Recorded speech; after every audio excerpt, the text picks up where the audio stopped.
Okay, well, while we are letting everybody else just come into the session, I want to take a quick couple of moments and just say a few things. First, just about the session and kind of what we're going to cover today, and then also just sharing a little bit of housekeeping information so that way if you aren't at this point familiar with Zoom meetings and things in that nature, you at least know the tool that I'm using and what we're going to have as far as functionality is concerned for today. And then we can kind of move forward from there. Somebody did just ask if we will record this meeting, and thank you for asking. I don't have any problems doing that. So we'll go ahead and get started right now, and then I will make sure that everybody that attended is able to receive a copy of that recording. Okay, so for today we are using, first of all, my name is Amanda and I am with HRX Services, and I am happy to be one of the partners that help support Employment Services of Weld County in some of their efforts and what they're trying to do in our community, specifically when it comes to serving their clients and people who are looking for work, as well as the community leaders and helping them provide employment services and information, including things like this session. So I do want to give a quick shout out to Alvida and the team over there, because they have been wonderful to us and wonderful to work with. And so I want to say thank you to them. Also, if you don't have all of the information that you need as far as what Employment Services of Weld County can offer you, I certainly would encourage you to take a look at their website and just really see all of the resources that are available for business owners and leaders in the community. So today we are going to be using the Zoom webinar interface. So that basically means that you're going to see me and our presentation here, but about as far as anything else, it won't be a meeting functionality, so you won't be able to really interact with each other or have like the video screens on, so just know that that's not going to be there. However, there is a chat box and a question and answer tool down at the bottom. So if you've missed that in your screen, if you hover toward the bottom of your screen, sometimes that'll pull up and then you'll be able to ask questions and send in things to the Q&A for me there. I will try to moderate that as much as I can, since we don't have that visual interaction. And so if you do have questions, please put it into that questions and answers, and I will try to make sure that I pause throughout our session and just see if we have any that I might be able to answer. A couple of other things that I would encourage you to find that chat box, because while we don't have, again, that video capability, I do want to kind of throw out some interactive ideas. And so as we're going through some of our session today, I'll certainly ask for you to throw into the chat anything that you're seeing, and then I can relay that to the audience as far as the questions that I'm asking and some of your answers. So if you do have the ability to do that, find that chat or question and answer section, and then make sure that you can navigate there for anything that you have questions about. So moving on, it looks like we've got a pretty good group here. So at this point, I'm going to go ahead and introduce myself. So I'm Amanda Erickson. I work with HRX Services. I'm one of the owners of that business. We are an HR consulting company. We're a boutique service level company. Basically, the goal for us is to help small businesses to medium-sized businesses who are using HR as a tool in their organization. Human resources encompasses a lot of things. We are not like an outsourcing company or a payroll company or a PEO, if you're familiar with those things. Really, we just come and engage and help from that HR perspective. So whoever is doing HR in that organization, whether it be a manager, a group of managers, sometimes an HR person, we all know that there's a lot and a heavy lift to this particular position. And after today, I think you're going to see some other areas that are maybe going to be of surprise to you, and things that hopefully you'll be able to take away and share with your team today. Okay, so that being said, let's get into it, because we do have, at this point, I think we've slated about an hour for presentation and then kind of that Q&A at the end. However, like I said, I would love to be able to answer Q&A as we walk through it. So we'll just really try to make sure that we maximize our time, and I'll have you out of here by 1 p.m. at the latest. All right, so starting first, human resources. So when we're talking about human resources, I really want to be clear about what that is. And HR in general really focuses on two specific areas. They're big areas, but that's where they really focus. So the first will be talking about compliance and mitigating risk, which we're certainly going to be talking a lot about employment law and some of those areas today. And then the second area, which is equally important and also really ingrained with that compliance piece, is establishing culture. So those are two big focus areas that we see HR really is responsible for. So oftentimes I hear people saying things like, hey, we've got they're the hiring and firing people. That's kind of what they do. Or the principal's office. Gosh, we hate that one. But, where people come in and that's where they report issues. And certainly there is that aspect to it, but it is a much more strategic type position. And so we'll talk about some of those areas today. So as we're going through it, human resources, when we're thinking about it, this picture really resonates with me in particular. On the left, we have kind of what we would consider the image of what HR might be, or what we used to call it when it first was brought to light as needing to be a position. We called it personnel management. And so I don't know if there are anybody out here. My business partner got her degree in personnel management. So it hasn't been that far along ago, but if anybody does have experience with that personnel management or has been in the profession that long, please send a shout out and tell me and chat in. Yep, I understand what you're talking about. But generally speaking, that personnel management, or the idea behind that, was really, the know people. We can't do that. There's no socializing, no laughing, it's really kind of that old school HR. And on the right side, we have a little bit of something different, right? We've got the I love HR, I love my staff, and really HR is supposed to be more about how can we do that? Oftentimes I'll talk with people and I say, HR has this perception of being very black and white. Don't tell HR because they'll tell you no, you can't do that. And I will say there are guidelines and restrictions and things that we need to operate within, but it's less like railroad tracks and more like freeway. We've got bumpers, we've got areas that we need to really stay within, but that room is very wide. It's much bigger than we think it is once we really start to understand all of the things that we need to know about how to manage our workforce appropriately, but also within our culture and what we're trying to build. So let's walk through it. Personnel used to be very limiting. The know people, we've heard that a lot. That principal's office, you come in and she's even got a ruler, like that's what she's going to do. We're the principal's office. We're going to tell you no. Hiring and firing, again, just that idea that that's all we really have to do. We hire people, we fire people. And then there's this real concept around the tactical focus or the to-do list. I've got to come in, and when people come in and start their jobs with us, I have to have them fill out all this paperwork, and that's what I do. So it's a very tactical kind of focus. And what we look at HR as today is more of that strategic thinker, that person who's really looking at what that big picture looks like.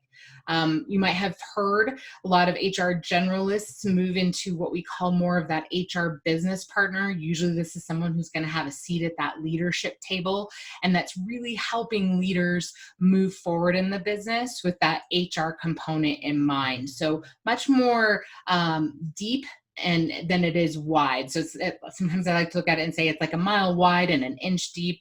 I think when we're talking about business partners, we're talking more like a mile wide and like 3 inches deep. We're really trying to dig into what the organization is doing.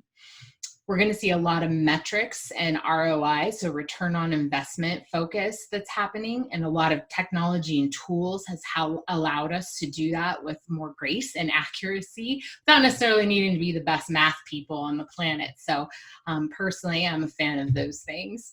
And then logical responders. So we're not emotional, we're very logical in how we're thinking about things. Why is this person behaving this way when we haven't seen that before? I often say it doesn't matter how wonderful an employee is, people are still unpredictable. And if something happens to someone very close to them, they're going to have a hard time. And so sometimes we have to be thinking, this isn't in their behavior, this isn't a pattern, so what's going on? And then respond in more of a logical mindset.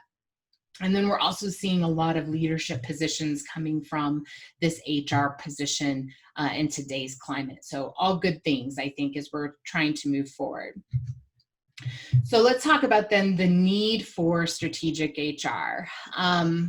First, I think, we have to understand that HR's real product is its people. It's the people in the organization. And again, sometimes your biggest asset can also be your greatest liability. And I will find when we're working with clients or we're talking with other HR professionals, what they need to understand and know, and the resources that they have available to them to do those things is it's usually very minimal. And I find that fascinating just in my own head, because I look at it and I think, your people are your biggest asset. They can make your company amazing. They can make things really easy for you. Your company can move forward very, very smoothly. Or it can be your biggest liability. And, they can take trade secrets. And, if we don't have NDAs and different things to protect our organization set up, they can take your business away from you, or make things really complicated because of compliance issues or things that are happening in your organization because you have a culture issue. And so I think, again, that's why that compliance and culture piece really marry together really well. In today's workplace climate, that need for strategic HR, so beyond the hiring and firing, I think is pretty apparent. We've got this new real focus on what we call not just diversity and inclusion, but diversity, equity, and inclusion. And what each of those things are is a little bit different from one another. So really understanding, what does it mean to have diversity? What does it mean to be equal? And what is that inclusivity that we're really trying to build in our own organizations? And what an interesting place that we're able to do that in, because the workplace isn't necessarily someone where you, or some place where you picked the people you wanted to hang out with every day. You were chosen to be a part of this group, but it is definitely a mix of people, of different experiences, of different upbringings, of different cultural ideas. And so this DEI is obviously very important. And I certainly know that we've all seen a lot that's come from, the climate as far as our workers and in our communities when it comes to social, racial injustices, as well as the Me Too movement, even just a couple of years ago, that really kind of started this path forward that maybe we're not where we thought we were, or maybe we need to look at some things a little differently. And I look at that because when it comes to compliance, discrimination claims and claims of sexual harassment and those types of things can really, really impact an organization. And sometimes it's just little things that we need to do in order to make sure that we're aligning with the type of company we really want to be. The other thing that I look at is developing the professional. So rather than professional development, really looking at people holistically. People are, they come to work from 8 to 5, and then hopefully they can leave it at the door and go home, and then be at home from 5 till they come back to the next day at 8 o'clock. I think we all know that's not necessarily the reality in both directions, right? Oftentimes, especially in the workplace today, if you have remote workers and people, because of COVID, having to do different work-life balance situations, this doesn't necessarily turn off. And so really looking at that holistic approach of how do we develop the person and not just being professional development and making sure they're ticking the boxes that we need them to in order to grow in their talents, which we want, but really having a little bit more of a holistic approach is going to be important. And then the big things I know most of you are here for and wanting to really kind of talk about is that future legislation. And I'm just curious, so if this applies to you, please put into the chat feature, just so I know if you are operating in another state. I'm assuming most of our folks are here from the Colorado state, specifically Northern Colorado, but even if you have organizations that are in Colorado, but also Wyoming or also somewhere else, if you would like to, you could put that into that chat function just so that I can see what other states we may need to be looking at or kind of addressing. Because federal law is one thing and then state law is something else. And some of these that we have here are a little mixture of both. And in the state of Colorado, the Equal Pay for Equal Work Act is a big one, and it is starting January 1st. There's a lot of work that needs to be done in order to really be ready for that, regardless of whether or not you have equal pay issues or not. There are still a lot of things to make sure that you're set up and ready to move forward in your organization to know that you're in compliance. So we're going to talk a little bit about that, but we actually have a whole other webinar that is set up just for that law in particular. And so if that's something you're interested in, please let me know. And the next time we host that webinar, I'll be happy to share that information out with you. So we'll touch just a little on it today because I think it's significant and important enough for us to do that, but just as an FYI, just so that you kind of understand. Ban the box, criminal history check. So we still work with, sometimes when we're onboarding new clients, we still see this occasionally. So ban the box is really, basically, it is designed to say you cannot ask about someone's criminal history at the application level. So if you have an online application, if you have a paper application, whatever kind of job form you may have, making sure that that job form doesn't have, or the application form doesn't have criminal history on there anymore. Like, it's not asking about your criminal history. And this includes motor vehicle records. So even if you have an application that has that, I want to make it clear, it does not mean that you won't have the ability to run a background check or to inquire about that later on in the process while you're interviewing and offering someone a position. But it does eliminate the ability to be able to do that on the application itself. And I still see that happen sometimes. So this is just kind of a friendly reminder that that's been in play now for well over a year. I think it started in 2019. So just something to kind of be thinking about. Now, one other thing is you're looking at your applications, and that's all I'm going to really spend on ban the box, just FYI. But if you're looking at your applications, might as well also take a look and make sure that on your for the Equal Pay for Equal Work Act, that you also aren't asking for previous salary history in other positions. So as part of the Equal Pay for Equal Work Act, compensation and asking what someone made in a previous position is no longer allowed. And it's not just not allowed on the application, it's not allowed at all. So I would definitely be looking at your applications for kind of both of those things, just to make sure, again, if you have an online tool or whatever kind of tool you might be looking at, or paper forms, that you aren't asking those two different areas. And somebody is asking, so I'm just kind of looking at our Q&A. So if your position includes driving, correct. Like if you've had any type of felony or misdemeanor, any type of basic infraction, that is correct. Our understanding with the attorneys that we work to, somebody is asking, what if your position includes driving?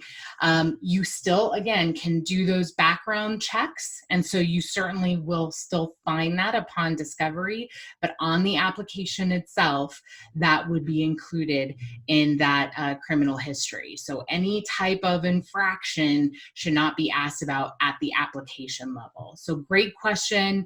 Thank you very much. And I know we actually went through that with one of our attorneys, and that's what we looked at as well. And so another question coming in, thank you, please do that. Can you not hire due to criminal history during the background check? That is correct. So one of the things to remember is that when you're doing a background check, usually that's after the offer. So you've gotten to the point where you like somebody, you want to offer them a position. Now we're going to ask them to do that background check, references, whatever your processes may be. And then your offer needs to be contingent based on what that comes back as. So that way you can rescind the offer if their background check comes back in favorable to your company policy as to what you can allow in your organization as far as any infractions, if there were any. So great question. It looks like we've got somebody who also put in that, oh, Mary. So Colorado, we've got Colorado, Wyoming, Nebraska, Kansas, looks like Missouri, Texas, New Mexico, and Arizona. Okay, so that's quite a few, and I definitely would recommend, I hope you are looking at some type of state law type of tool. Some of them, if you are an NCHRA member, you can get HR360 for free. If you are work with one of the benefits brokers really in the area, most of them will give you access to HR360 for free. I'm gonna tell you, I do not know all of those state laws. I know several, but like for example, Arizona has a paid sick leave requirement, whereas Colorado just enacted that, but Arizona has. So there are certain things that different states may require. And so if I can try to bring those in, I certainly will. But it looks like at least some of our neighboring states are going to be a little more conservative than Colorado is. So if you're following Colorado law, you're probably going to be hitting a lot of different areas. And that's really a choice, right? So some of the things we're going to talk about really are Colorado specific. And so if you have workers in all of those areas, are you going to align all of the workers to what you're doing in Colorado? Or are you going to have Colorado be isolated? So that's certainly a strategic piece of part of your process and having to think about what that looks like for your culture. Just moving through the next few. So FFCRA, Families First Coronavirus Response Act, certainly something that all of us have really had to deal with.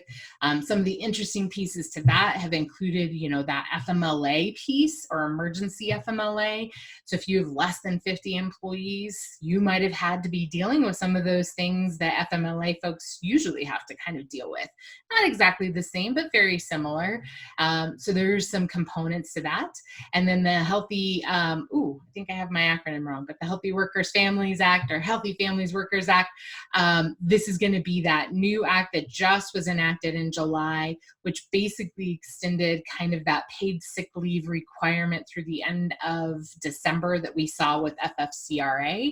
And then starting January 1, there's going to be a continued process. So they have two different info sheets, one available right now for now through the end of the year, and then info sheet B, I think is what they call it, is what the Healthy Family Workers Act is going to be starting January 1st. So again, this will be a paid sick leave requirement that extends beyond a pandemic, although there are some pandemic language in that.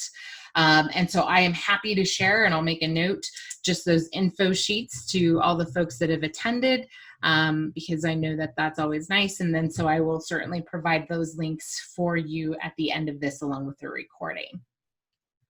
FLSA, so the Fair Labor Standards Act, kind of an oldie but a goodie. We've had that for a long time, and that impacts whether or not you have even one employee in your organization. And the Fair Labor Standards Act really is situated around kind of how you're paying people, and it has a lot to do with that overtime requirement.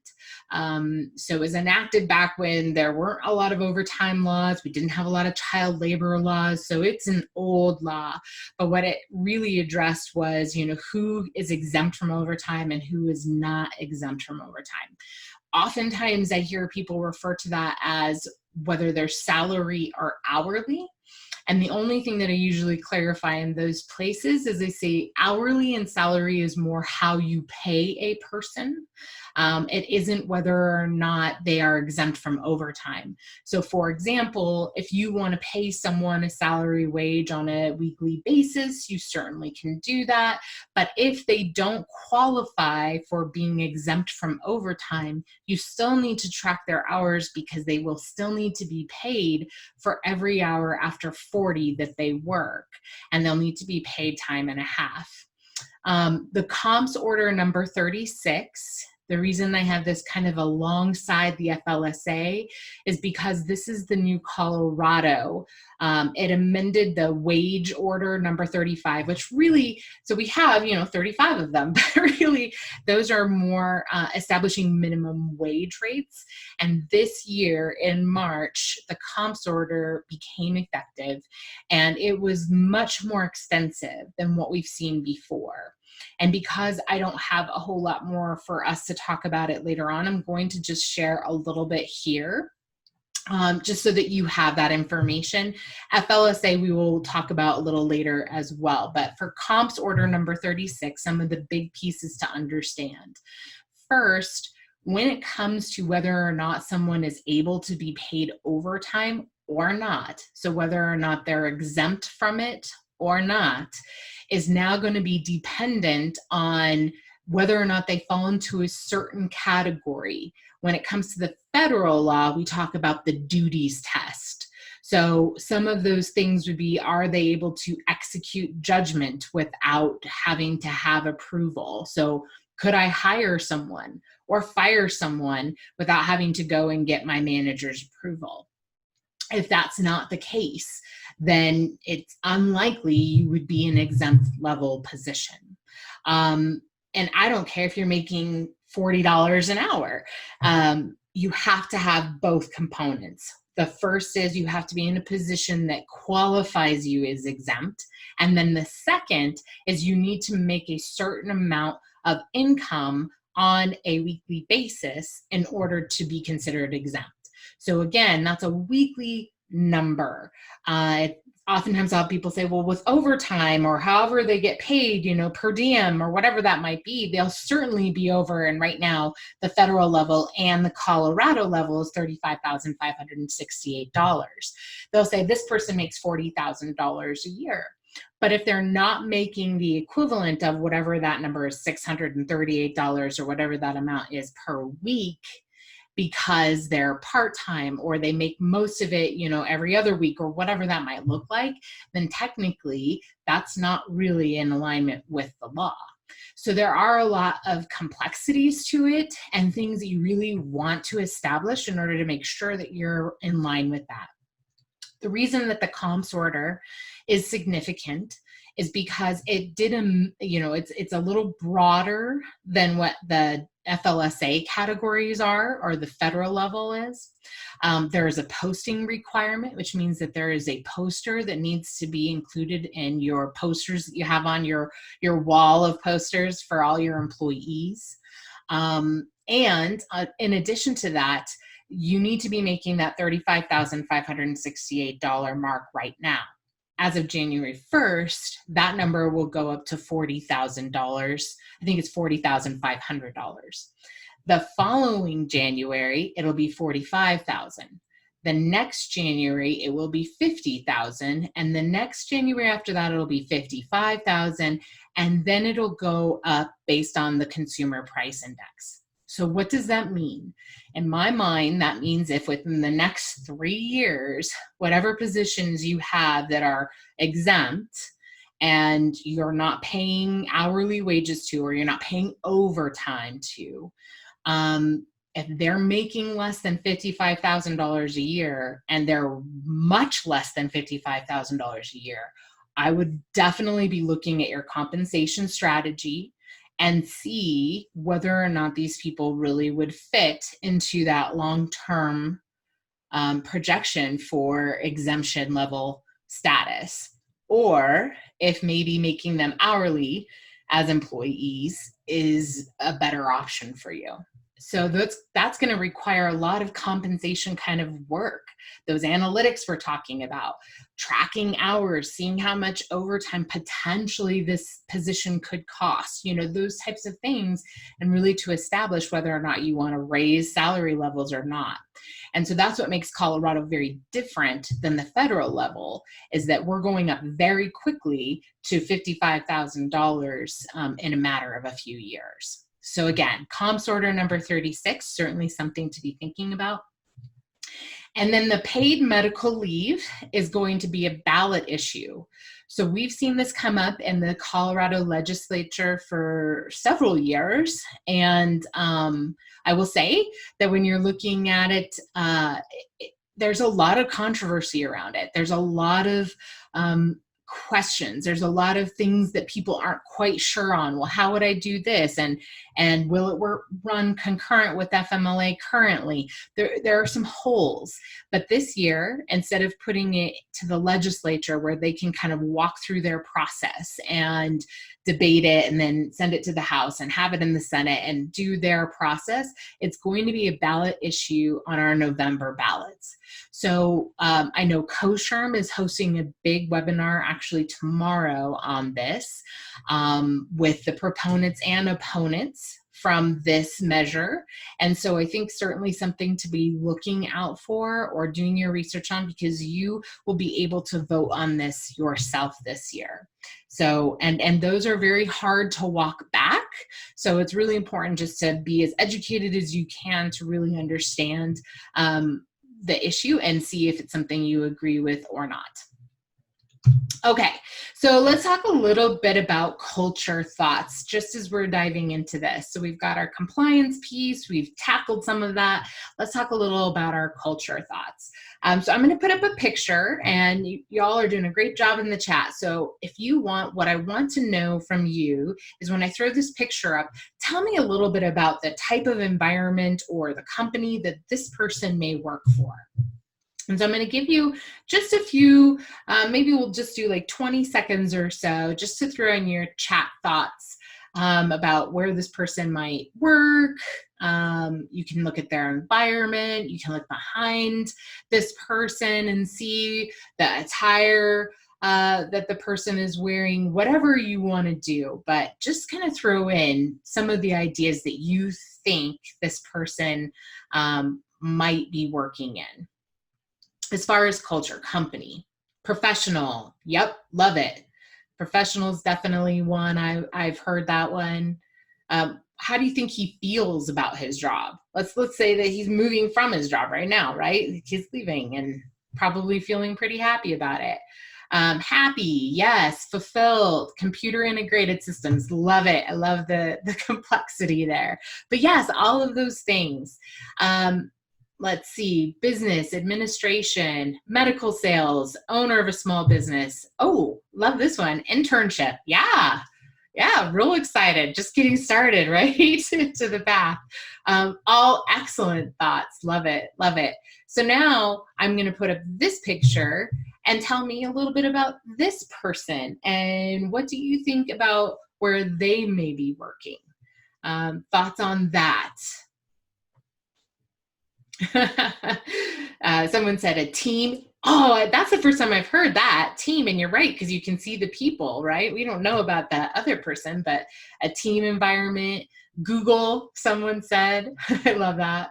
A call center. Yes, absolutely. We see kind of those computer docking stations, people looking at call logs, shared space, right? Absolutely. Relaxed. Yes, those are the things that I hear. So just based on pictures, I mean, the truth is we have no idea.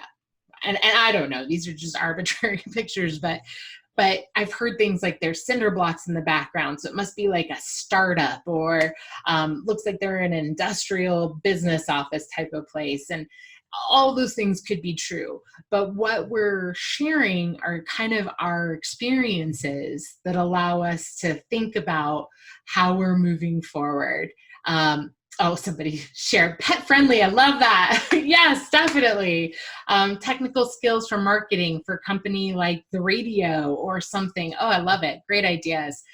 But again, all of those things are things that we're just making based on our own experiences or our own perceptions, or the things that we're kind of looking at as far as our culture experiences, or maybe what we wish would be our culture experiences. But the reason that I share that is because that is important. What people perceive, how they have grown up in their own professional lives, is going to be impactful to the things that they're looking at, or how you want to grow your own organization, or how you want to be leading your organization, or the type of feeling you want people to leave with. Those are the things that do matter. And I think it's important. And I do a whole unconscious bias training session as well, where we talk about, then we're bringing kind of our own biases in, and that's okay, because that's what we have, our own experiences. It's just more about understanding it than anything else. Okay, so when we're talking about our culture, then I go through and I say, well, the most important thing for us when we're trying to really figure that out, in my opinion, is know thyself, right? I mean, I look at this picture and I think, oh man, this person knows themselves and I love it. So I look at it and I think, when you're looking at that, you're thinking, okay, who are we really? What type of organization are we? What is our company? If we're not being honest with ourselves and really understanding who we are, then we don't necessarily have the real baseline for us to kind of grow or move toward what we want to become, or what we are becoming, or what we did become. So I think those are things that you really have to be thinking about. And so until you know who you are, how do you know what it is that you want? And I think that that's okay. It's an okay question to be thinking about as you're working through strategy in your organization. That allows us then to understand things in talent acquisition, things like technical skills versus company fit, and identify interview questions that will allow us to know whether or not that person is really going to fit into our organization. Because it's not, we've all had that experience, I'm sure. We hired someone, then the person who shows up, we're like, who is this person? And I'm sure, if we're being honest, that we've had people come into our organization who interviewed with us and were really excited, and then we're like, what is this company? So I think that what's really important is for us just to understand that it's okay. Once we know who we are, we know what we want, and then we can be honest and transparent and find good things to find the right fit for our companies. So let's talk a little bit about the basic principles then of HR. For me, it really comes down to these three things when we're talking about culture. So what is our mission, vision, purpose? I'm sure you've all heard of the good to great philosophy, the right people and the right seats on the bus. I say when you're starting in this principle, you're talking about what your mission, your vision, your purpose is. You're actually asking, okay, what bus are we driving? Is it a school bus? Is it a caravan? Is it like, a camper? Is it an RV? What kind of bus are we driving? And then the next step that you have to be thinking about isn't just, what's the bus look like? Who's on the bus? But where are we going? And so I think when we're talking about the processes, this is where we want to get to. If you're thinking about a destination, using that same analogy, we're trying to get from point A to point B. There's a million different ways we could take that route. You can go this way. You can go this way. You could traverse it like this. It really depends what it is that you're trying to achieve. And so in my HR studies, we talk about PERT charts and path and the right way to go and what that looks like. This is basically that kind of idea. But are our processes in alignment with what we're trying to do? So if we know the kind of vehicle we have, we know where we want to go, and now we know our path, we need to identify who our allies are. Who are the people that are going to get us there? Is it going to be like we're going to go fast and hard and we're going to get there and we're going to pull an all-nighter and drive 20 hours and then we're done? Is that the process? And if so, who are our hard chargers? Is that sales? Are they driving the bus to make sure that we get there? Or are we taking a little bit of a scenic route and we're doing something a little differently and trying to enjoy the ride a little more? Really, again, that's going to help you understand who should be driving the bus at different times. So I think that those are the things that we really try to think about when we're talking about it. Interesting fact, when we're talking about our purpose, and I think that this is a fascinating approach, but vision is the company's roadmap. So what do you want to become? What's that defined direction for the company's growth? And the mission really defines a company's business, like its objective. What is it trying to do to reach that objective? So what I find interesting is that Microsoft, at its founding, so this was, 70s, whenever Bill Gates, decided to put this together, their mission was to have a computer on every desk and in every home. And I would say they probably achieved that. I mean, for the most part, we have computers in every home, whether it be in a computer like I'm presenting from today or our phones, whatever that might look like. The ability to have that component, which seemed like such a far stretch to them when they started, is a reality. And then there's some serious research from smarter people than me that talk about how Microsoft went through a period of time where their folks were really not engaged and that they weren't getting behind the mission.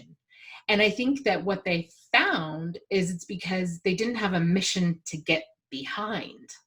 They achieved it. So what else were they doing? Well, we did it. Here we are. And now what? So today, Microsoft's mission is to empower every person and every organization on the planet to achieve more. I don't know about you, but I think that that's going to be hard to achieve and say, done. So it's something we can all get behind for a long period of time. And I think that that's what we need to understand. That mission needs to be something that's driving people forward, giving us who we are, what are we doing, what is our goal. And certainly we know that that's something that our younger generations coming up, and we've heard over and over, are really looking for. We want to see that purpose. We want to understand what that is.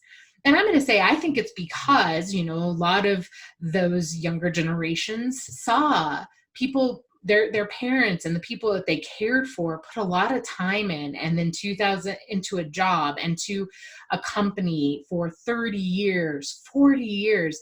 And then 2008 happened and a lot of them were laid off. And I think that struck a chord where it was like, I don't want to be miserable in my job. I don't want to not like going to work every day just because that's what I need to do in order to get to retirement.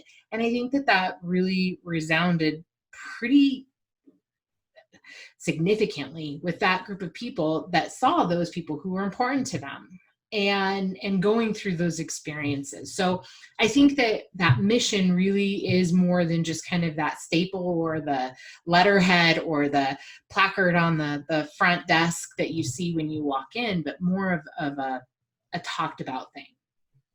Okay, let's talk HR compliance. So enough of the fun, really woo-woo stuff that I like a lot. Let's talk about the compliance piece. And actually, secretly, I was a compliance person for a long time. So I actually really like compliance, which I know makes me a little bit different than most, but I do. I think compliance is very fascinating. There's a lot to it, and there is a lot to it in HR. It is impossible to really know everything about it. The people who I know who track this, at least in our organization, have a page-and-a-half single-spaced, college ruled, let's say, typed out links for every web page that they need to look at to make sure that they're up on what's going on right now. That's a lot. So keep that in mind as we're going through this. If some things are new to you, you didn't understand that, or I've never heard of that before, you're not alone. I don't know everything for sure, but just some of these things are things that we're trying to help people be better prepared and be able to be more resourceful to their leaders in their own organizations. So some of the things, why HR compliance, we see that there are a lot of different areas of, I want to say legislation, but really it's very litigious, right? Like we see a lot of suing, a lot of going to the Department of Labor, EEOC claims. There's a lot happening out there. And certainly not all of them are going to be probably exactly correct. But it's significant because it takes time. It impacts your culture. Even to have a claim of discrimination is something that should be thought about. If somebody uses the word sexual harassment, discrimination in an email, in a conversation, if it gets back to you as a leader or the person that's doing HR in your organization, take the time to do an investigation. Take the time to just ask some questions and do the documentation and see if there really is an issue, because in the long run, it will help you tremendously. Not only to mitigate issues that are happening that maybe you weren't aware of and help make your workplace a better place to be, but also for that documentation period and piece that you may need if it were to go further down the road.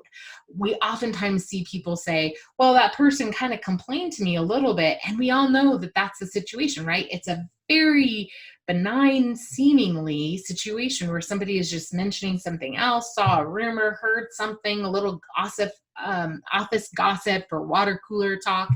And then we say, well, did you investigate that? Did you go further? Did you see? Once they start using some of those words and some of those phrases and some of the things that lead to even those words and phrases, it's kind of our job to really go out and have a further conversation about it. There's a really, it's a very skillful art to doing investigations. We have somebody in our organization that does it with our clients, and I will tell you, it impresses me every time, because it's really, you don't want to have people feel like they can't come and speak to you when they have questions or something's happening to them, because they don't want to feel uncomfortable. So there's kind of an art to it. So if it's not something that is a skill of yours, I would highly encourage you to have some training on how to do good investigations, but that's going to be a huge piece for you, especially if down the road something were to come to a claim that goes to the EEOC or Colorado, the CDLE, or whatever that might be. So just something to be thinking about. These are just facts, what we kind of talk about. There's a burden shift on employers to demonstrate compliance. That's again where that documentation is going to be paramount for you.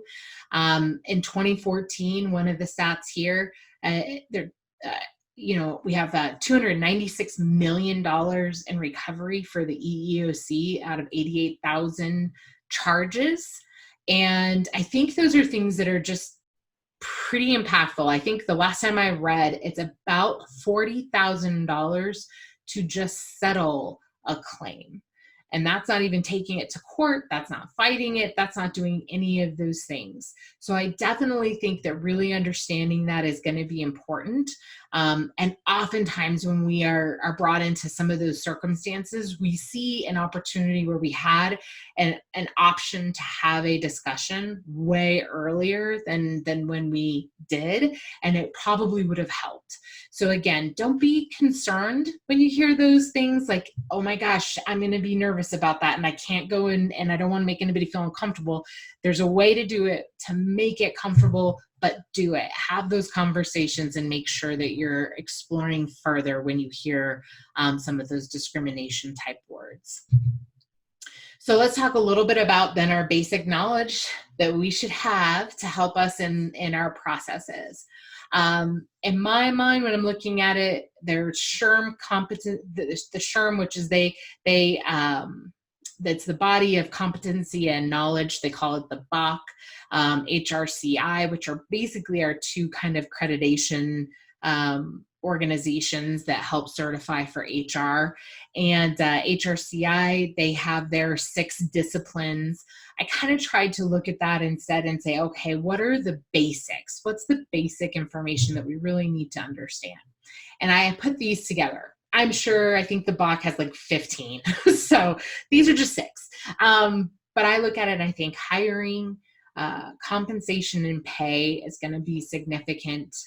Benefits, policies and procedures, reviews, which we'll talk a little bit more about, and then discipline and termination. So these are kind of those 6 core areas. When you're starting to look at that, that's where some of these tools and your partner relationships are going to be incredibly beneficial to you. So like a hiring tool, maybe you can onboard people through your payroll system. Maybe you have an advanced payroll system that's beyond like QuickBooks or something where you can actually integrate some onboarding processes. Maybe you have a great benefits broker who can help you and navigate, plan design and how you do that, because you might just be big enough to be looking at some type of partially self-funded plan. I mean, there are so many different ways to go here. So I think this is where I would say, understand that knowing all of these things inside and out is very, very difficult. And I don't think anybody can really do that well in every area, which is why it's important to align yourself with either technology, tools, partners, and networking, connecting with other HR people that you've built a camaraderie with, that you can help each other try to navigate. Holy cow, this thing happened to me today. I don't know if you've ever experienced this before, because tends to be that HR is a very lonely space at times, usually a department of one. And so when we have that type of atmosphere, there's not a lot of people we can turn to there. So certainly building your allies and your network outside of your organization will also be helpful to you. So we're going to walk through each one of those things and then end with more legal and compliance. I'm just going to double check here and make sure that we don't have any other questions. Perfect. We're just going to continue rolling through. Okay, so when I look at hiring, the first thing that I think of is, what is our talent model? What are we trying to do? Are we hiring new people, or are we hiring experienced people? And that goes into further, developing that professional. If we're hiring brand new people, do we have the ability then as an organization to train those people and make sure that they can become experienced? Do we have the bench strength that we need in order to help that person be successful? If not, this is the only position that we have in this organization. Let's talk about HR, right? This is the only position we have in this organization. We don't have anyone that can really train them. And so because we have 85 people, I really feel like we need someone with some experience. I can get behind that too. So it really depends what your model is. And then, what is that process for developing that talent? How are you going to move them forward? So if it is a position that's new and you're hiring new people, what does that training plan look like? If it is not, do you have a budget for that person to continue developing themselves, going and taking classes and credits and getting certified, or whatever that might be for their particular profession, in order to make sure that they're staying up to the times? Job descriptions is going to be incredibly important. And job descriptions that aren't just, I'm going to throw up some things onto a website and we're going to call that the posting, right? Oftentimes, especially the reason that I'm going to kind of focus on this for a moment is because job descriptions not only are important in hiring, they're going to be really important when it comes to the Equal Pay for Equal Work Act. So just keep that in mind. And when I talk about job descriptions, that means things like you're setting some type of company standard, you have some type of overview.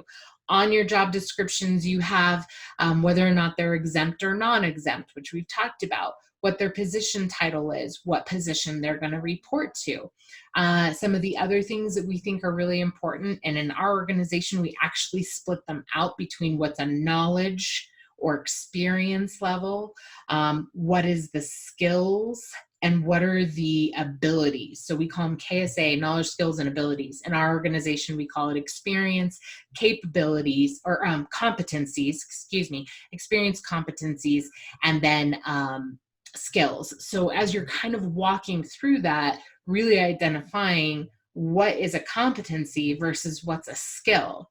And you don't have to do that. Oftentimes we'll just see experience and qualifications, and they're all kind of in one. But having something that's different than this is what the job is, and this is what we know needs to happen, this person needs to be able to do to function in this job appropriately. Other things we think are important to have in job descriptions are going to be things like ADA requirements, especially with OSHA, especially with a lot of different things. OSHA is a big, messy area if you don't do it well. So if anybody's working in a high risk type of environment, OSHA is a biggie and it's serious. I mean, safety is a huge thing. So really having kind of some of those ADA requirements, some of the things that you need to have there are going to be helpful to you so that you have that qualified on what that position needs. And then we're fans of having your job description signed off on. So once that person really understands this is my job, this is what I'm doing, they're signing to say they do understand those requirements. And I think that that's going to be really important, especially when you're talking again about documentation. So the hiring process, what does the hiring process look like? Am I going to have different levels of forms? Are we going to do assessments? Who's interviewing and how many interviews are they going to have? More importantly to me is oftentimes I've sat in, prior to my years in compliance, I did talent acquisition. That was in talent development. That was my special niche area. And I sat with a lot of people watching them do interviewing. And oftentimes, once we get to that kind of final interview step, usually they've presented an application, they've done a resume, they've maybe gone through some assessments, probably a pre-screen, and potentially one interview already. And I would see candidates go in and sit with these managers and watch them sit there for an hour, and then the candidate would leave and the manager would look at me and say, like, that person wasn't qualified at all. They can't do the job at all. And I know exactly why that is. It's because we started with one of our favorite questions, which is tell me about yourself. And unfortunately, interviews are stressful. They're hard. People struggle. They get nervous. It can be very stressful. And so when you're talking about it and you ask them a very familiar question, tell me about yourself, that candidate is very familiar with themselves. But what they're not understanding is, tell me about yourself and why, if you came into this company, you would help me do better in my job, or you would help my company grow, or you would help. There isn't that ending. And while I can say, yes, I think candidates should kind of inherently know that, they don't, and they're nervous. And so oftentimes when I would walk through that manager, I'm thinking, this person has gone through 4 interviews until they got here. I think they probably are somewhat qualified to do this job, but I think at this point, we didn't ask the right questions. We asked one question, they went off on a tangent for 35 minutes about things we didn't care about, and that's kind of our fault. So I look at it and I say, really be prepared for the interview, because if you're going to spend that much time really getting people through the process, be ready to have a good interview, help people feel comfortable, and get what you really need from them so you know who you're hiring and they know who they be working for. It will save you so much time in the long run. And then onboarding. So when you're talking about, background checks, reference checks, now we've offered the position to someone, we're now onboarding. One of the things I ask people is I say, so tell me about your onboarding process. And oftentimes I'll hear things where they'll share with me what happens at orientation. Please fill out the I-9, the bathrooms are over here, and that's kind of it. And that is part of onboarding. But to me, onboarding is more what happens at 30, 60, 90 days? Like, what should that person be able to do at 30 days? What should they be able to do at 60 days and at 90 days? That's why we kind of have that natural introductory period of 90 days. And then what they should be able to do, or where are your expectations for them at 6, 9, and 12 months. And we should kind of have that idea in mind. If it's a new position, sometimes it's hard to figure out. But if you've been doing it a while, it should be pretty easy, or you should have some metrics you can be able to like pull and see. And then set those expectations, but also set those touch points so that you can manage and measure whether or not they're getting there. And I know that this is hard. I know that when you're working with managers and they're like, you want me to touch base with people when and how often? They don't have to be long. It's just more, are these folks keeping up with what you need them to? And are we providing them what they need to in order to be able to do that? That's kind of what we're looking at. That first year really is kind of the big one, which is why their first annual review tends to be a bigger deal. We might give them a raise at that time. We might do different things. So I think that that's why I kind of look at it from that perspective. But onboarding, even if they're the best accountant on the planet, day 2, they still don't know your organization. So they're going to need to have some familiarity, kind of understand that, get in with the culture, and that just takes some time. So I think onboarding really needs to be identified as longer than that first kind of 30-day or first day in an orientation type activities. So compensation, we're going to talk more about the equal pay here. So I'm going to kind of fly through this just a little bit. When you're thinking about compensation, some of the things from a strategies perspective, whether or not you want to lead the market, you want to lag the market. So that's a defined strategy. We're a startup organization, so we know that the normal position in this area for this particular job is going to be $50,000, and our strategy is going to be to pay $7,000 less than that. We're going to pay $43,000, but we're going to have some type of profit sharing plan, or we're going to have a stock options, or we're going to have a really great flexible company culture, so you can come and go as you want, or flex schedule, whatever that might look like. But have it be intentional. So you're going to have to, with equal pay, you have to have a strategy that is, this is what our strategy is. And so that's where we say, do you want to lead the market? I want to pay the best in our area. Okay, we're leading the market. I want to pay the least. I'm not as concerned about, keeping up there, because we're offering different incentives and we're a different type of organization. Or do you just want to match the market? So you're doing external benchmarking on an annual basis, or if not annually, you're at least aging your data appropriately so that you know what the market carries. Those are the things that we're kind of talking about when we talk about strategy. And then benchmarking, for that external benchmarking, the things that I would suggest to you, there are some great resources out there, and I recognize that sometimes our organizations and our communities, we may not have a big budget to go out and spend $7,000 on a benchmarking salary data or a tool or something like that. And I know that. I will say, with equal pay for equal work, if external processes or external benchmarking is important in your strategy, you want to know what the market is doing in your area, some of the things that I would really consider is taking a look at that. I would look at maybe purchasing at least one time a industry standard salary benchmarking data. But if you decide to do that, here are the things that I would recommend. One, make sure that the data is like HR sourced or owner sourced or leader sourced, and not what I call crowdsourced. Crowdsourced is going to be things like Glassdoor, salary.com. Oftentimes you're going to see those types of sources out there, and that's just anybody going out and saying, hey, I make this much money. That data isn't necessarily reliable. So that's why I usually try to stay away from crowdsourced data. Now, the BLS, the Bureau of Labor Statistics, so if you've ever had to fill out a census, I understand.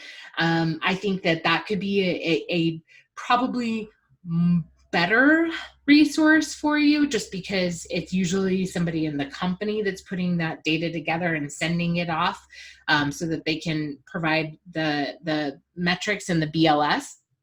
The issue, it's not an issue, but the concern I have with that data is that in HR alone, which is the space I know really well, in the state of Colorado, we have 14,000 professionals practicing the craft of HR. And those 14,000 professionals are classified in 3 categories, either a coordinator, a specialist, or a manager. And I can name probably like 8 positions right now just in HR. How about a benefits specialist, a compensation and benefits specialist? What about a payroll person? What about a generalist? What about an assistant? What about a recruiter or talent acquisition? What about a VP level? And so if you have all of your managers stacked under, whether you're a manager all the way up to a CHRO in one category, your data that you're pulling from is huge. So I think that that's something that you want to talk about. And I think that's something you want to think about when you're doing your stats, because to group 14,000 people into 3 categories is very broad. So that's why I look at it and I say your data is probably better, but I don't know if you're getting to the level that you're really trying to get to. And, Cece, thank you. Employment services can also provide information from EMSI or economic modeling. So thank you, Cece, for sharing that as well. So just know, once again, our employment services team is very helpful to us. So that's going to be important as you're trying to develop your strategy. So compliance, Equal Pay Act, going to kind of fly through that. We talked a little bit about Comps Order 36, the FLSA exemption, and then we have this independent contractor 1099 employee. So I find this kind of chuckle, it's HR humor, a 1099 employee, it's kind of like jumbo shrimp. It's an oxymoron, right? It doesn't really exist. And the reason is because 1099 is really a tax form, and an independent contractor is not an employee. They are absolutely opposite. They're either an employee who fills out a W-4 and receives a W-2 at the end of the year, or they're an independent contractor who probably has a W-9 and then would receive like a 1099 at the end of the year. So those are the things that we really have to understand. And I will say that this is an audit area that is very, very easy for them to audit for you. And so there's a lot of structure around what makes an independent contractor and what does not. A lot of times that has to deal with whether or not they get to exercise independent judgment, like when they get to work, where they get to work, how they get to complete the work, if they provide their own materials. We had a question on a previous one where I was really focused on this because somebody was asking a question around that. And one of the questions was, what if I buy them a computer? And I'll tell you what, like on the FLSA or website, like on the DOL website, they're pretty specific saying that anything, even that, could be considered more of an employee situation than an independent contractor. So if you have some ICs working with you right now, I would really encourage you to talk to someone further in depth about that, just to make sure that you're really staying in alignment with the things that they're really saying you have to have in order to be considered independent of the organization. Other things, like we try really hard not to, when we work with clients, we allow them to email us at our emails, but we shy away from having an email address for their company, for their employees to email us, because that's a slippery slope. And we're very independent of them, 100%. We're totally our own business. We have our own employees, but that's enough for us to even be a little bit concerned. So just something to be thinking about as you're walking through those processes. Okay, so benefits. This is a biggie. I definitely encourage you to reach out to your brokers, develop great relationships with them. They're near and dear to my heart. When I did compliance, it was an employee health and welfare benefits company, and it was a great experience. But when you're talking about benefits, there's a lot to it. And they're ERISA, which is the governing body. So like the DOL is going to be the governing body of wage and labor. and the FLSA. So those are laws that a governing body will really be managing. And ERISA is kind of that big act. It's like FLSA. It is Employee Retirement Income and Securities Act. So it is very complicated. ERISA attorneys are hard to come by as well. Really, really, really good ones. If you are an ERISA attorney on the phone, let me know. but it is a tough law. So just kind of keep that in mind. And so if you've got a great relationship with your broker, there's a lot of complexity to it, especially with ACA. So just something to work on that as well. So employee benefits, when we're talking about benefits, we're talking about employee benefits. I look at that as like health and welfare benefits. So, medical, dental, vision, those types of things. We've got our retirement benefits. And so I definitely think that that's something that we want to talk about.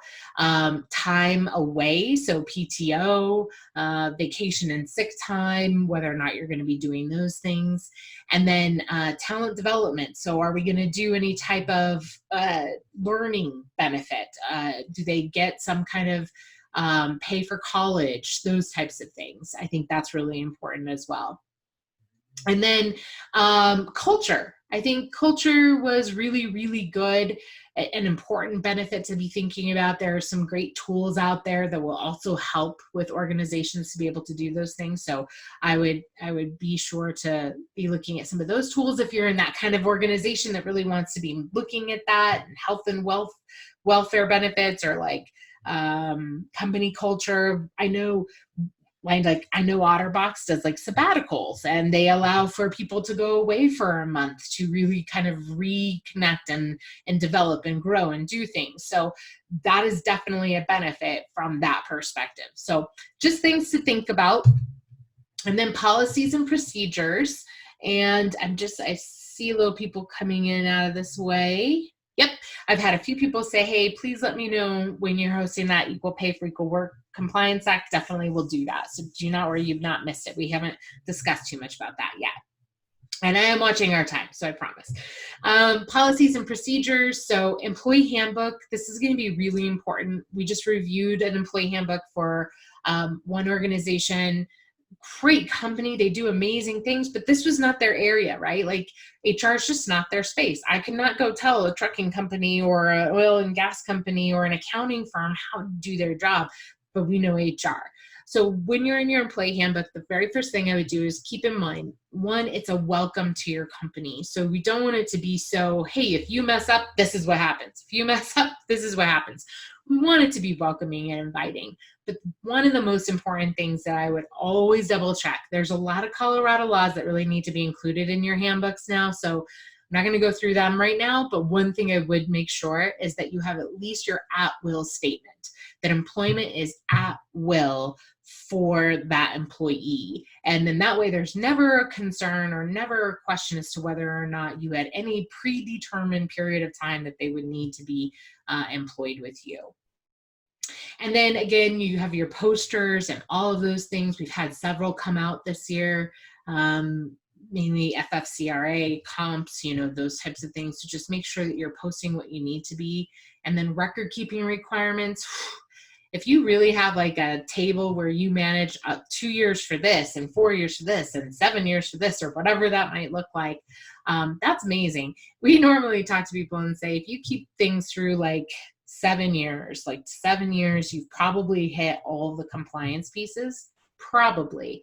Workers' comp and OSHA claims, some things that maybe result in dismemberment, death, those types of things may need to be kept forever.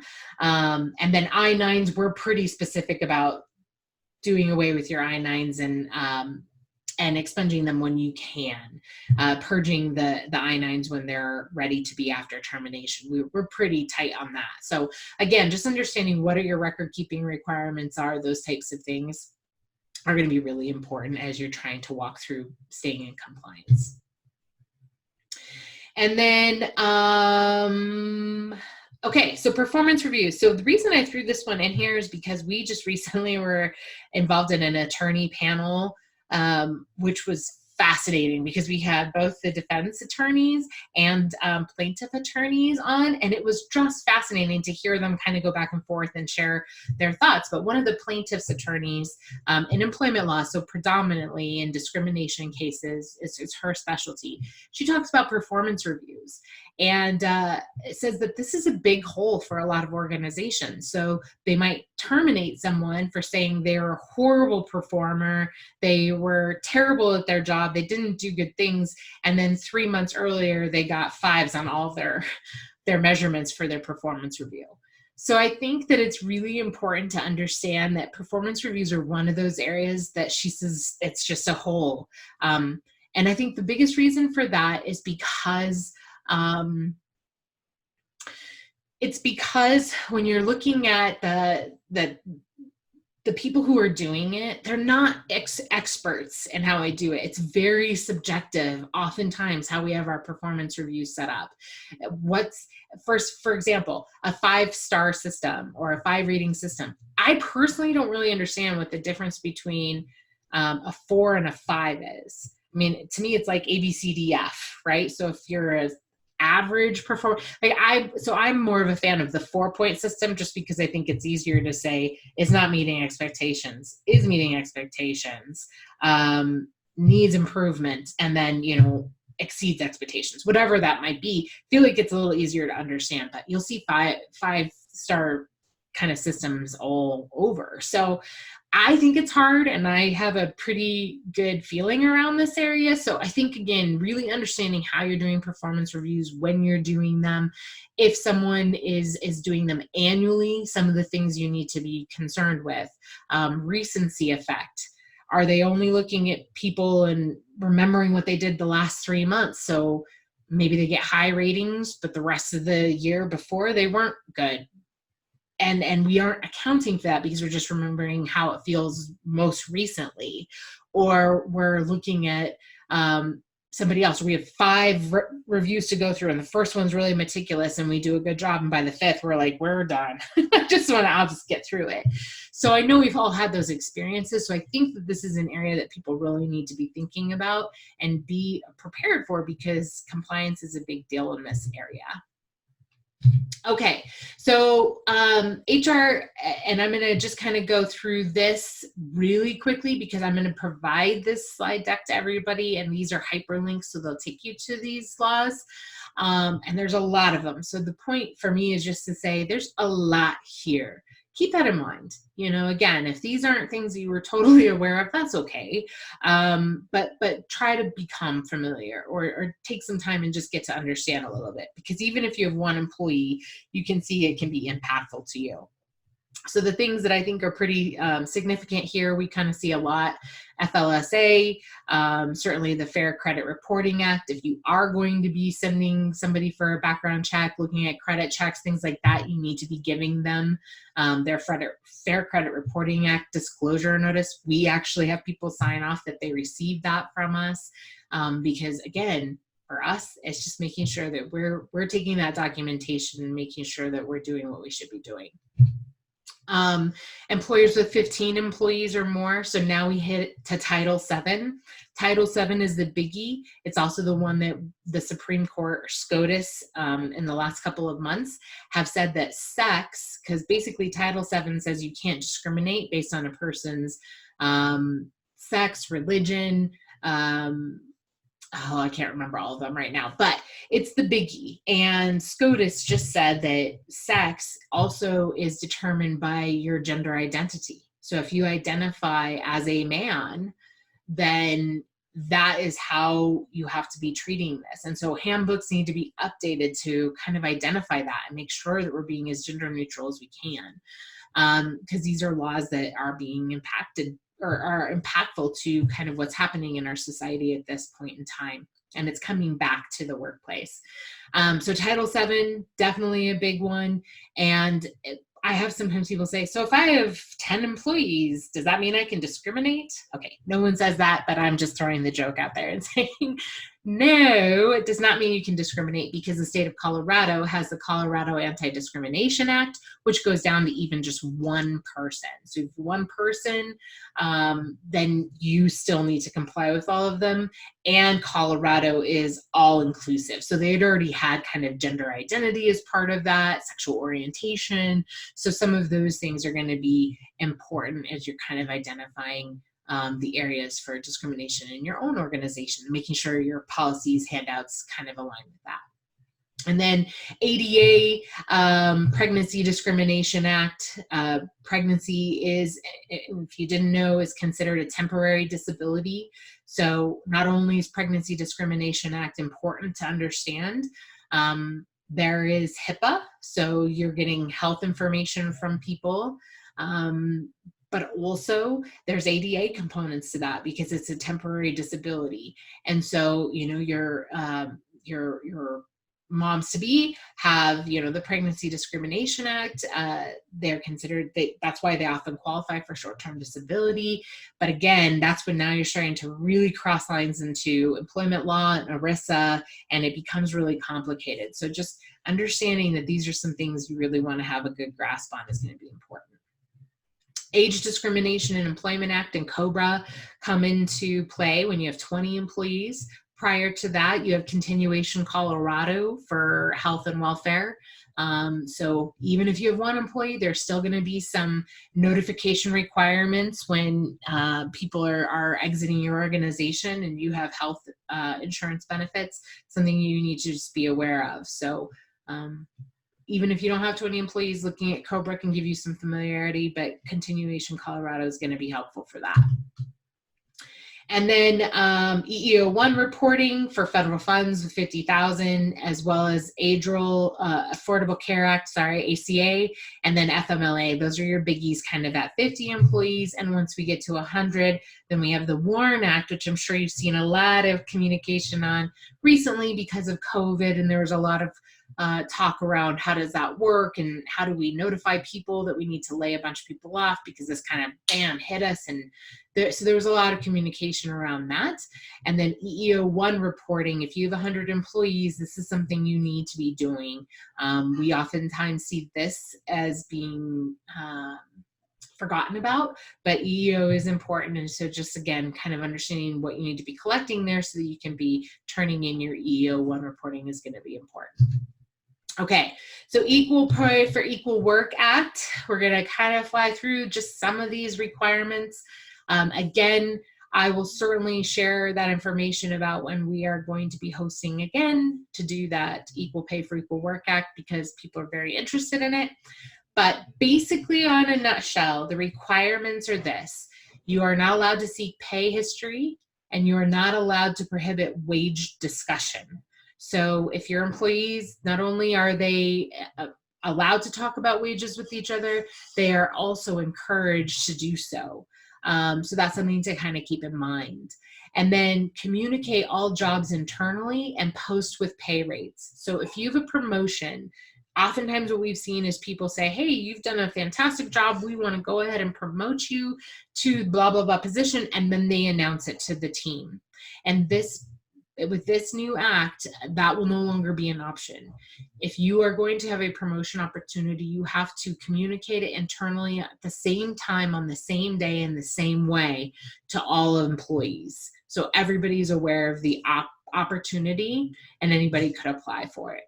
And then importantly, in addition to that, is that if you're posting on job sites like Indeed, Craigslist, whatever job site, ZipRecruiter you might be using, you will need to be posting with pay rates starting January 1st. The reason that this is significant to me is, like, as we were talking about Ban the Box, was enacted a couple of years ago, and we're just kind of catching up. And that's the way that works. It takes some time to resonate.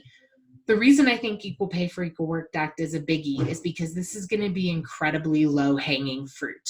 There will be attorneys that will, and I know this only because we've heard this from our colleagues in the legal community, that there will be attorneys and plaintiff attorneys who will be looking at job boards and seeing who's posting positions without pay rates.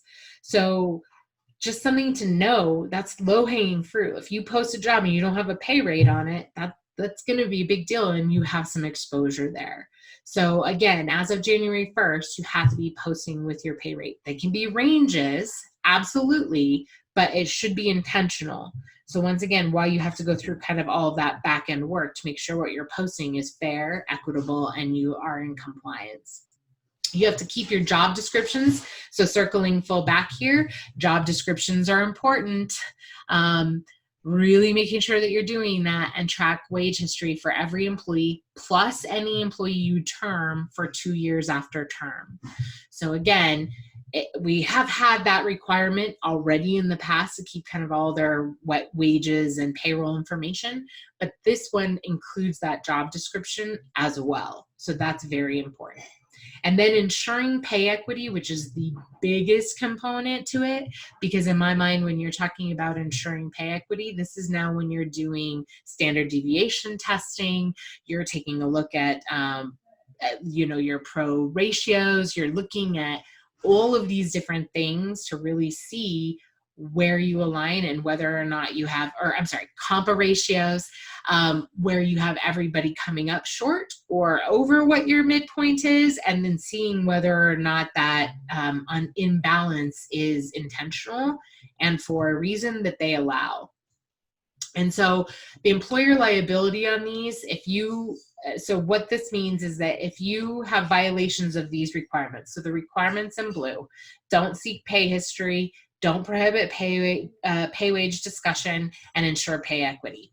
That's what you need to do. If you don't do those things, then your result could be economic damages, liquidated damages, which, just so that you know, in employment law is equal to economic damages. So if you determine that somebody should have been paid more and this goes to court, they sue you, that happens, and they needed to have $30,000. If you didn't demonstrate good faith, meaning you didn't go and try to see if you were paying people equally, walk through this process, then your liquidated damages would be double. So essentially it would be, instead of a $30,000 hit, it could be 60 on top of employer, attorney costs, all of those things. So I think that's something to really kind of think about when you're talking through this, to see, are we doing what we need to be doing? Violations of these requirements. So again, communicating all jobs internally, posting jobs with pay rates and making sure that you have that, as well as keeping job descriptions for every employee, track wage history for every employee, may result in anywhere between $500 to $10,000 per violation. I have people ask me, well, what's the difference between $500 and $10,000? And I think, again, that's where you're looking at, did you try to do this? Did you have good faith? Maybe what judge you get that day. It could be a lot of different things. And then the one promotional opportunity. So when you're talking about it, it's one promotional opportunity. It's one job posting without a pay rate. It's the failure to retain records. Each one of those could result in a violation. Now, if it's just one job posting, but it's across several boards, like Indeed and ZipRecruiter, I believe it still just counts as one.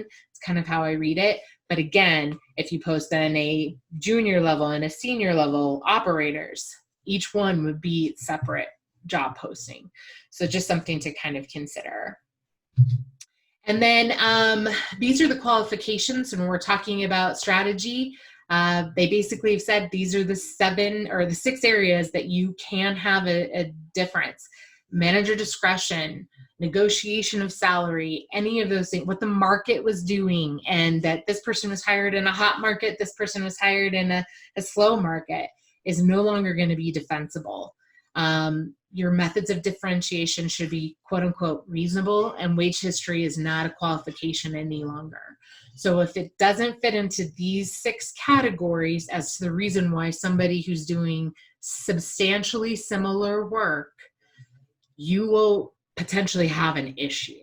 And so again, we kind of talk about this for an hour-long session. I will happily send that out to everybody when we do that again, but it's a biggie.